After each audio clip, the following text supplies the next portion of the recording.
quando você tem seus 17 anos, né?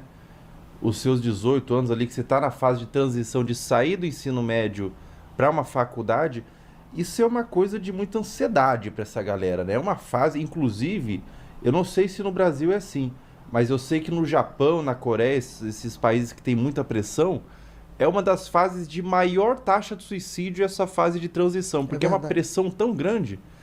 E você, a sua história relata isso, que você foi se apaixonar pelo que você fazia depois que estava fazendo muito tempo. Já estava se Foi formando. paixão. Mas aí eu lembrei de uma coisa, Fel, isso que você falou é super verdade. Em 1998, no 1991, desculpe, do século passado, Hum, 91, 92, eu ganhei uma bolsa para estudar pela Vale do Rio Doce, na época ainda era uma estatal, para estudar no Japão. E o tema que era da bolsa era suicídio infantil. caramba, E o suicídio suicídio infantil. infantil era enorme, exatamente por isso. Eu me lembro quando eu cheguei em Tóquio, eu andava nas ruas e aí eu via famílias. Aí tinha umas crianças que andavam com os pais na frente e umas crianças que andavam atrás. Mas eu achei aquilo super estranho. Aí cheguei na faculdade e falei, gente, eu vi uma cena. O que é isso? Eu falei assim, são os que repetiram de ano. Eles andavam Caramba. atrás na família para expor a vergonha. Não podiam andar no mesmo lado. Nossa, é Para você uma. ver, É cultural isso. 1991. Isso, e hoje, disparada, isso acontece. Na Coreia, por exemplo, o vestibular é quase um evento nacional. Os pais vão levar os filhos, ficam lá esperando do lado de fora. É quase uma Olimpíada. Caramba. E a cobrança é imensa. O índice de suicídio por esse desempenho de estudante é muito grande. É muito Pois grande. é, que doideira, né? Porque, pelo menos aqui no Brasil, a gente percebe, a gente sente na pele, quando o tempo passa, que não é bem assim, né? Quando você está no ensino médio, você ouve muito. Essa fase vai definir a sua vida. Uhum. Mas a gente vê pessoa que entra numa faculdade, não gosta tanto, não se identifica, vai para outra. Igual você que pensou em fazer odontologia, não se identificou ali na hora, mudou para medicina, daí você se identificou. Então a vida tem etapas para acontecer. Não é tudo ferro em fogo, sabe? Então é muito doideira, porque existe uma. Como a pessoa não tem uma maturidade ainda, existe uma. Ela se mergulha nessa ideia que falam pra ela, de que aquele momento é o mais importante da vida dela. E daí tem uma pressão absurda, né? Eu acho que já foi pior, Felca. Já foi Porque pior. eu acho que já foi pior. Porque hoje, por exemplo, já tem uns 10 anos para cá, se tudo der certo, você vai ter pelo menos essa geração que está hoje com os seus 10 anos, vai ter uns 5 atividades diferentes.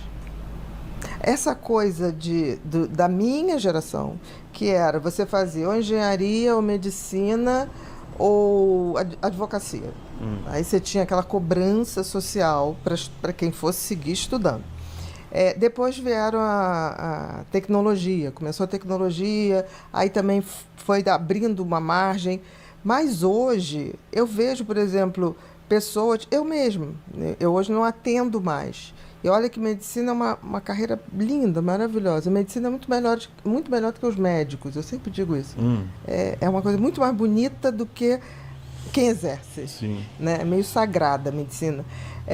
Mas conforme eu fui andando na medicina, chegou uma hora que aí eu comecei a escrever, aí eu virei escritora, aí depois eu virei palestrante, aí depois, em algum momento, eu não me lembro como, eu estava num final de ano em Búzios e aí estava monótono, o pessoal que estava lá estava chato. E aí eu peguei um amigo meu, falei, vamos começar a gravar, vamos fazer um programinha lá no YouTube chamado Mentes em Pauta. E aí a gente começou a falar. Se perguntasse assim, você planejou? Também não planejei. Eu senti uma necessidade que era a hora de fazer algo diferente. E hoje eu estou aí sou host de um podcast, né? O Pod People, que é o maior podcast de saúde mental da América Latina. É surreal isso. E a gente Tá está fazendo vendo? 2 aninhos. A 2 gente é anos já. baby, a gente é baby. Bebezinhos aí do É, podcast, né? é. Tá vendo? É muito mais fluido as coisas na vida do que as pessoas, o próprio sistema educacional tenta imputar pra gente, né? Eu trouxe dois coreanos aqui pra live e a gente conversou um pouco sobre suicídio na Coreia do Sul, né? E eles falaram que a pressão é tamanha que você fazendo faculdade, se você dorme mais de 6 horas por dia, você é visto como preguiçoso.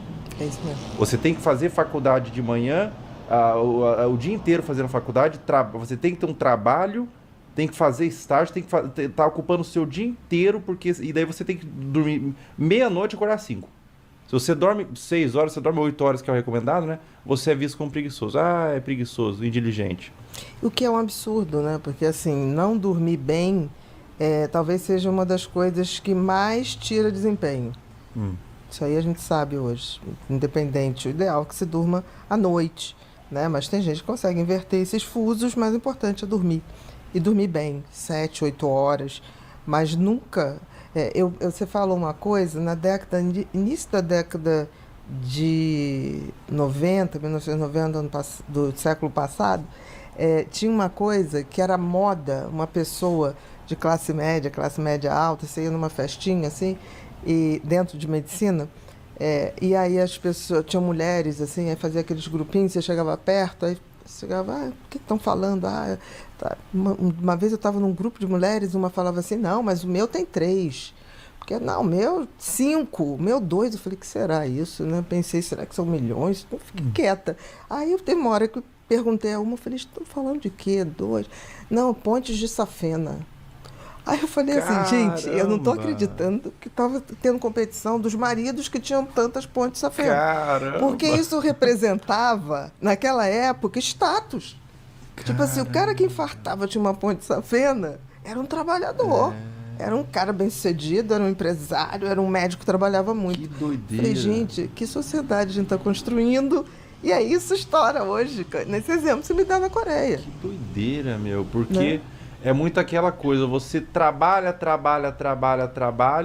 não cuida da saúde, daí você tem que... Se você não der as pausas necessárias ali enquanto você está trabalhando para descansar, para ter um lazer, para passar o tempo com a família, a doença vai te tomar todo o tempo e energia que você não dedicou para ela, né?